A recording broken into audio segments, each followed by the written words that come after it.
നമസ്കാരം, ഞാൻ ശാലിനി. പ്രധാന വാർത്തകൾ. വായനാ ദിനം. സ്കൂളുകളിൽ വായനാ വാരാചരണത്തിന് തുടക്കം. കോട്ടയത്ത് അക്ഷരത്താളുകളുടെ പ്രദർശനം. ഒരു തെരഞ്ഞെടുപ്പല്ല ഒരു പാർട്ടിയുടെ ശേഷിയെ തീരുമാനിക്കുന്നതെന്ന് കേരള കോൺഗ്രസ് എം നേതാവ് സ്റ്റീഫൻ ജോർജ്. കേന്ദ്ര സർക്കാരിനോടുള്ള വിരുദ്ധ വികാരമാണ് UDFന്റെ വിജയത്തിന് കാരണമെന്നും സ്റ്റീഫൻ ജോർജ്. ചാമമ്പതാൽ കന്നുകുഴിക്ക് സമീപം കിണറ്റിലെ വെള്ളം ഉപയോഗശൂന്യമായി. സമീപത്തെ ഗോഡൌണിലെ ഒരു ലോഡ് ചീഞ്ഞ മുട്ട കിണറിന് സമീപ പ്രദേശത്ത് കുഴിച്ചിട്ടതായി വീട്ടുകാർ. പ്രദേശമാകെ ദുർഗന്ധം. വാർത്തകൾ വിശദമായി. പൊൻകുന്നം CMS LP സ്കൂളിൽ വായനാ വാരാചരണത്തിന് തുടക്കമായി. ഇതോടനുബന്ധിച്ച് മതഗ്രന്ഥങ്ങളുടെ പാരായണവും നടന്നു. കേരള ഗ്രന്ഥശാല സംഘത്തിന്റെ ഉപജ്ഞാതാവും പ്രചാരകനുമായിരുന്ന PN പണിക്കരുടെ ചരമദിനമാണ് ജൂൺ 19. 1996 മുതൽ സംസ്ഥാന സർക്കാർ അദ്ദേഹത്തിന്റെ ചരമദിനം വായനാ ദിനമായി ആചരിക്കുന്നു. ജൂൺ 19 മുതൽ 25 വരെയുള്ള ഒരാഴ്ചക്കാലം വായനാവാരമായും ആചരിക്കുന്നു. സ്കൂളുകളിൽ വായനാവാരത്തിന് ഇന്ന് തുടക്കം കുറിച്ചു. പൊൻകുന്ന മട്ടിക്കൽ CMS LP സ്കൂളിൽ വേറിട്ട രീതിയിലാണ് വായനാ വാരാചരണത്തിന് തുടക്കം കുറിച്ചത്. വിവിധ മതഗ്രന്ഥങ്ങളുടെ പാരായണം ഇതോടനുബന്ധിച്ച് നടത്തി. ഫാദർ സജി ജോസഫ് വാരാചരണം ഉദ്ഘാടനം ചെയ്തു. എന്താണ് വായന കൊണ്ട് നമുക്ക് നേടിയെടുക്കാൻ പറ്റുന്ന ഒരുപാട് കാര്യങ്ങളുണ്ട്.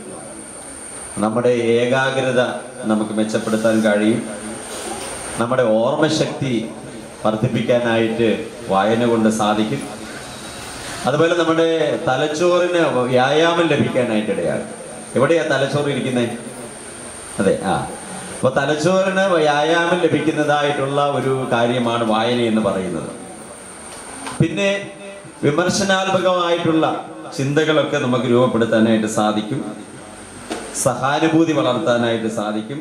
ഖുർആൻ പാരായണത്തിന് പൊൻകുന്ന മുഹായിദ്ദീൻ ജുമാ മസ്ജിദ് ഇമാം യൂസഫ് മൗലവിയും, രാമായണ പാരായണത്തിന് വിനോദ് AGയും, ബൈബിൾ പാരായണത്തിന് അധ്യാപിക ഷേർലി ജെയും നേതൃത്വം നൽകി.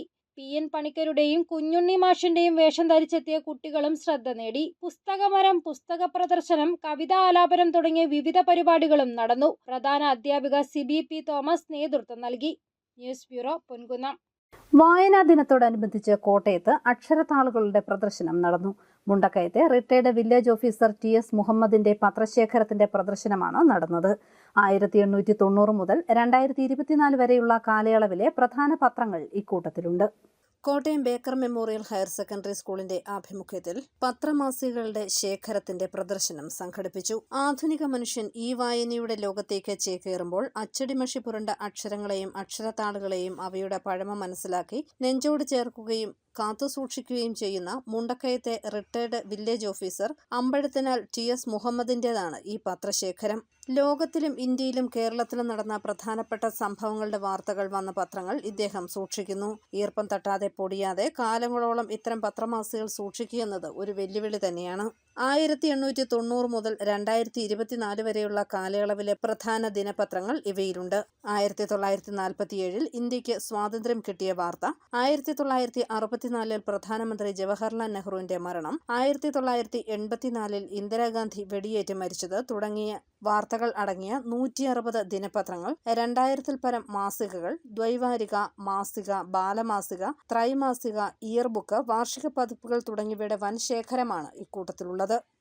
1890 മലയാള മനോരമ മുതൽ 2019 ഇറങ്ങിയ വാസ്തവം വരെയുള്ള 160 സൈസ് മലയാള ദിനപത്രങ്ങളും, 1900 മുതലേ കല്യാൺ എന്ന മാസിക മുതൽ 2020 ഒരു പുതിയ മാസിക ഇറങ്ങി, ഈനാട് എന്ന് പറയുന്ന മാസിക ഇറങ്ങിയിട്ടുണ്ട്, പുതിയതായിട്ട് കോഴിക്കോട് നിന്ന് ഇറങ്ങിയതാണ്.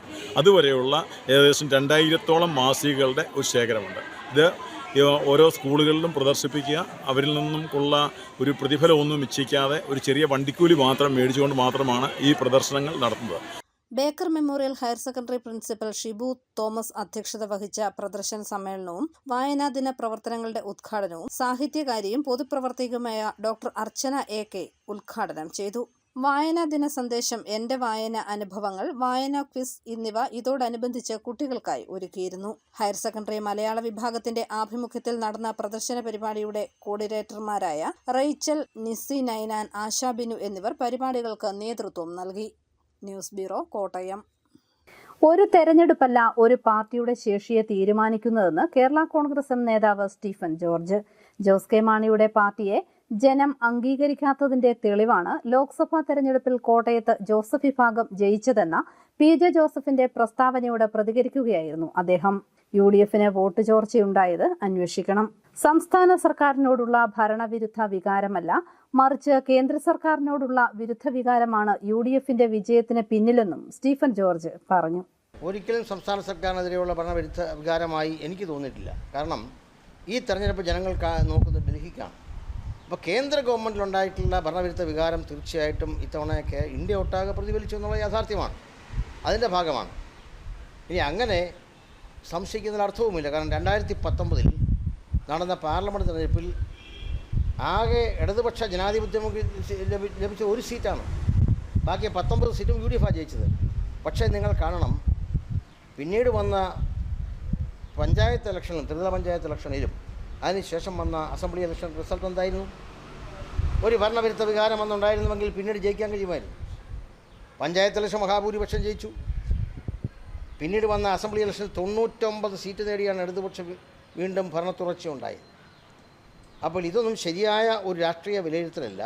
ചാമമ്പതാൽ കന്നുകുഴിക്ക് സമീപം കിണറ്റിലെ വെള്ളം മലിനമായി.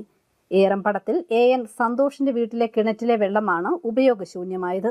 ചൊവ്വാഴ്ച രാവിലെ മുതലാണ് കിണറുവെള്ളം വെളുത്ത കളറിൽ കാണപ്പെട്ടത്. സമീപത്തെ ഗോഡൌണിൽ സൂക്ഷിച്ചിരുന്ന ഒരു ലോഡ് മുട്ട കേടായത് കിണറിന് സമീപ പ്രദേശത്തായി ഗോഡൌൺ തൊഴിലാളികൾ കുഴിച്ചിട്ടതാണ് കിണറ്റിലെ വെള്ളം മലിനമാകാൻ കാരണമായത്. പഞ്ചായത്ത് അധികൃതരും മറ്റും സ്ഥലത്ത് എത്തിയിരുന്നു. വെള്ളം പരിശോധനയ്ക്കായി നൽകിയിട്ടുണ്ട്. മണിമല പോലീസ് സ്റ്റേഷനിൽ പരാതി നൽകിയെങ്കിലും അധികൃതർ ഗൗനിച്ചില്ലെന്ന് വീട്ടുകാർ പരാതിപ്പെടുന്നു. സർക്കാർ ജീവനക്കാരുടെ സംഘടനയായ സ്റ്റേറ്റ് എംപ്ലോയീസ് യൂണിയന്റെ 41ാം സംസ്ഥാന സമ്മേളനം ഈ മാസം 21, 22, 23 തീയതികളിൽ കോട്ടയത്ത് നടക്കും. മാമൻ മാപ്പിള ഹാളിലാണ് പരിപാടി. കേരളത്തിലെ സിവിൽ സർവീസ് മേഖലയിൽ പ്രവർത്തിക്കുന്ന സർക്കാർ ജീവനക്കാരുടെ സംഘടനയായ സ്റ്റേറ്റ് എംപ്ലോയീസ് യൂണിയന്റെ 41ാം സംസ്ഥാന സമ്മേളനം കോട്ടയം മാമൻ മാപ്പിള ഹാളിൽ ഈ മാസം 21, 22, 23 തീയതികളിൽ നടക്കും. സമൂഹത്തിലെ അശരണരായവർക്ക് സഹായമെത്തിക്കുക എന്ന ലക്ഷ്യത്തിന്റെ ഭാഗമായി സംഘടനയുടെ നേതൃത്വത്തിൽ നിർധനരായ 5 കുടുംബങ്ങൾക്ക് വീട് വെച്ച് നൽകി. തളരുന്ന സിവിൽ സർവീസ് തകരുന്ന കേരളം എന്ന പ്രമേയത്തെ ആസ്പദമാക്കി നടക്കുന്ന 41ാം സംസ്ഥാന സമ്മേളനം സർക്കാർ ജീവനക്കാർക്ക് പുതിയ പ്രതീക്ഷകൾ നൽകും. സിവിൽ സർവീസിന്റെ ശക്തിയും കാര്യക്ഷമതയും വീണ്ടെടുക്കാൻ ആവശ്യമായ സർഗാത്മക ചർച്ചകളും സംവാദങ്ങളും 3 നാൾ നീണ്ടു നിൽക്കുന്ന സമ്മേളനത്തിൽ ഉണ്ടാകുമെന്ന് ഭാരവാഹികൾ വാർത്താ സമ്മേളനത്തിൽ പറഞ്ഞു. ഈ ഒരു സംസ്ഥാന സമ്മേളനം നടക്കുന്നതിന്റെ ഞങ്ങളുടെ ഒരു പ്രമേയമായി ഉൾക്കൊള്ളിച്ചത് തളരുന്ന സിവിൽ സർവീസ് തകരുന്ന കേരളം എന്നൊരു പ്രമേയമാണ് ഈ സമ്മേളന പ്രമേയമായി ഞങ്ങൾ സ്വീകരിച്ചിരിക്കുന്നത്. 21, 22, 23 വെള്ളി, ശനി, ഞായർ ദിവസങ്ങളിലായിട്ടാണ് മാമൻ മാപ്പിള ഹാളിൽ സമ്മേളനം നടക്കുന്നത്. സ്വാഗത സംഘം ചെയർമാൻ അസീസ് ബഡായിൽ, സംസ്ഥാന പ്രസിഡന്റ് സിബി മുഹമ്മദ്, അമീർ കോഡൂർ, PI ഷാഹുൽ ഹമീദ് തുടങ്ങിയവർ വാർത്താ സമ്മേളനത്തിൽ പങ്കെടുത്തു. News bureau, Kottayam. Pala Kottaramattam bus സ്റ്റാൻഡിൽ സാമൂഹ്യ വിരുദ്ധ ശല്യം. സമീപത്തെ കെട്ടിടത്തിൽ മദ്യക്കുപ്പികൾ നിറഞ്ഞു കിടക്കുകയാണ്. യാത്രക്കാർ ഇരിക്കുന്ന സ്ഥലങ്ങളിൽ പിടിപ്പിച്ചിട്ടുള്ള ഫാനുകൾ കേടാണ്. സ്റ്റാൻഡിലാകെ മാലിന്യ കൂമ്പാരവുമാണ്. പാലാ നഗരസഭയുടെ കീഴിലുള്ള കൊട്ടാരമറ്റം ബസ് സ്റ്റാൻഡ് ശോച്യാവസ്ഥയിൽ. ബസ് സ്റ്റാൻഡിൽ യാത്രക്കാർ ഇരിക്കുന്ന സ്ഥലങ്ങളിലെ ഫാനുകൾ കേടായി കിടക്കുന്നതും സ്റ്റാൻഡിന് സമീപം മാലിന്യങ്ങൾ കുന്നുകൂടി കിടക്കുന്നതും നിത്യകാഴ്ചയായി. മാലിന്യങ്ങളിൽ നിന്നും ദുർഗന്ധം വരുന്നത് സ്റ്റാൻഡിലെ വ്യാപാരികളെ ദുരിതത്തിലാക്കുന്നു. ഈച്ചയുടെയും കൊതുകിന്റെയും ശല്യം രൂക്ഷമായതായി വ്യാപാരികൾ പറയുന്നു. പിന്നെ ഒറ്റ ഫാൻ പോലും ഇവിടെ കറങ്ങുന്നില്ല. യാത്രക്കാരെല്ലാം കംപ്ലൈൻറ്റ് പറഞ്ഞു. മുനിസിപ്പാലിറ്റി പറഞ്ഞപ്പോൾ സാറ് പറഞ്ഞു 10 ഫാൻ മേടിച്ച് വെച്ചിട്ടുണ്ട്, ഫിറ്റ് ചെയ്യാൻ ആളെ കിട്ടിയിട്ടുള്ളതാണ്. അതിപ്പോൾ നമുക്കറിയില്ല. ഇത് ഏതായാലും ഇവിടെ കൂടിക്കിടക്കുന്ന വേസ്റ്റ് ഒരുത്തം വന്നിട്ട് കത്തിക്കുന്നുണ്ട്. പ്ലാസ്റ്റിക് മാലിന്യം എല്ലാം കൂടെ പോയി ചിലപ്പം പുകകൊണ്ട് കടക്കകത്ത് വരെ പോകുകയായിട്ട് പോകാതെ ശ്വാസം മുട്ടുന്ന സമയമുണ്ട്. ഒരു ദിവസം പറഞ്ഞപ്പോൾ ഞാൻ പറഞ്ഞപ്പോൾ കത്തിക്കലെന്ന് പറഞ്ഞപ്പോൾ മറ്റുള്ള ശ്വാസം മുട്ടെന്ന് പറഞ്ഞപ്പോൾ ഞങ്ങൾ പറഞ്ഞാൽ മതി ശ്വാസം മുട്ടുള്ള ഗുളിക മേടിക്കുന്നു ആളെ. അതാണ് ഇവിടുത്തെ സ്ഥിതി. അതവിടെ കൂടിക്കിടക്കുന്നുണ്ട്. കൊതുക് ശല്യം. കൊതുക് ഈച്ചയുടെ സാധ്യത നോക്കി അവിടെ നോക്കി നേരം കാണാം. അവിടുന്ന് എടുത്ത് നോക്കി അത്രയും പ്ലാസ്റ്റിക്കും മാലിന്യം അവിടെ കൂട്ടിയിട്ട് രാത്രി ഒരു 7 മണിയാകുമ്പോൾ ഒരുത്തം വന്ന് വെച്ച് കത്തിക്കും. അപ്പോൾ അവൻ്റെ കൈ ഒടിഞ്ഞിരിക്കുക, അതുകൊണ്ട് ഇപ്പം കത്തിക്കുന്നില്ല. എന്ന് പറഞ്ഞാൽ ഈ മുകളിൽ ഇതിൽ പുറകിലോട്ട് പോയി കഴിഞ്ഞാൽ സ്റ്റെപ്പ് ഒന്ന് കാണണം. സിഗരറ്റും ബീഡിയും കുപ്പി മാത്രമേ. കെട്ടിടത്തിലും മാലിന്യങ്ങൾ കിടക്കുകയാണ്. നടകളിൽ സിഗരറ്റ് കുറ്റികളും മദ്യക്കുപ്പികളും നിരന്നു കിടക്കുന്നു. അധികൃതരുടെ ഭാഗത്തു നിന്നും ശോച്യാവസ്ഥയ്ക്ക് പരിഹാരം ഉണ്ടാകണമെന്ന് ആവശ്യം ഉയരുന്നു. News bureau, Pala. Pala general ആശുപത്രിയിൽ പുതിയ സ്പെഷ്യാലിറ്റി ഒപികൾ ആരംഭിക്കാൻ ആശുപത്രി വികസന സമിതി തീരുമാനിച്ചു. അടിസ്ഥാന സൗകര്യങ്ങൾ ഏർപ്പെടുത്തുന്നതിനായി 2 കോടി രൂപ ലഭ്യമാക്കുമെന്ന് നഗരസഭാ ചെയർമാൻ ഷാജു തുരുത്തൻ പറഞ്ഞു. പാലാ ജനറൽ ആശുപത്രിയിൽ കൂടുതൽ അടിസ്ഥാന സൗകര്യങ്ങൾ ഏർപ്പെടുത്താൻ 2 കോടിയോളം രൂപ നഗരസഭ പദ്ധതിയിൽ ഉൾപ്പെടുത്തി ലഭ്യമാക്കുമെന്ന് നഗരസഭാ ചെയർമാൻ ഷാജു തുരുത്തൻ ആശുപത്രി വികസന സമിതി യോഗത്തിൽ അറിയിച്ചു. ഇതിനോടകം ടെൻഡർ ചെയ്ത പണികൾ ഉടൻ ആരംഭിക്കും. ആശുപത്രി ജീവനക്കാരുടെ ജോലി സമയ കൃത്യത ഉറപ്പാക്കുവാൻ ബയോമെട്രിക് പഞ്ചിംഗ് സിസ്റ്റം നടപ്പാക്കും. ഈ ഫയൽ സിസ്റ്റം നടപ്പാക്കി കടലാസ് രഹിത ഓഫീസാക്കി മാറ്റും. ഫയലുകളുടെ സൂക്ഷിപ്പ് കമ്പ്യൂട്ടർ അധിഷ്ഠിതമാക്കും.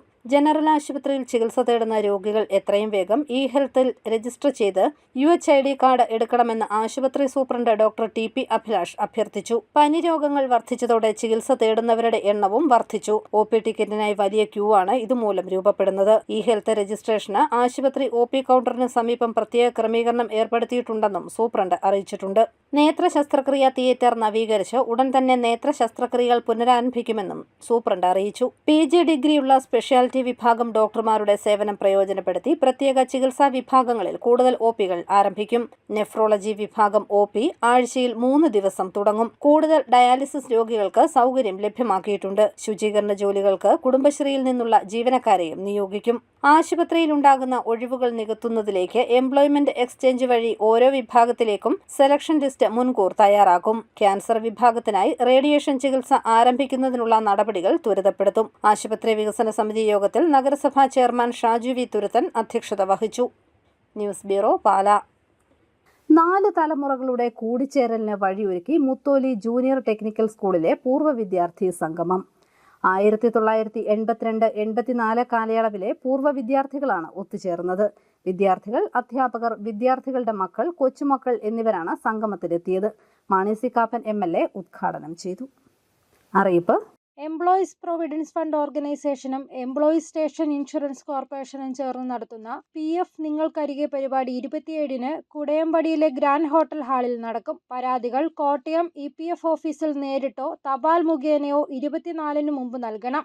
ESI സംബന്ധിച്ച പരാതികൾ ESI കോർപ്പറേഷൻ ഓഫീസിലും നൽകാം. 27-ന് നേരിട്ട് ഹാജരായും പരാതി നൽകാം. ഫോൺ 048123000937.